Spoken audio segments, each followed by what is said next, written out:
สบายดีวันนี้เจมาอีกแล้วกับฮานบิงซูสาขา2วะจ้านสาขาหนึ่งก็จะไม่ได้ไปแล้วมาสาขา2ลวงมานะ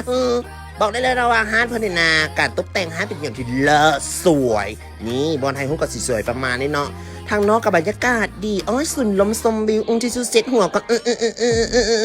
นี่ซิกเนเจอร์ของเพื่อนก็จะเป็นบิงชื่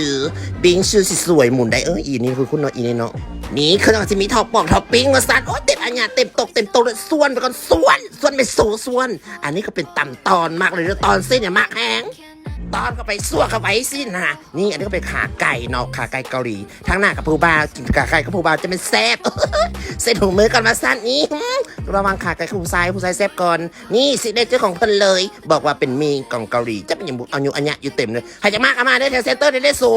พิกัดบอกฮานบิงซูสาขา2โอ้ยได้โฆษณาขับบอลอีก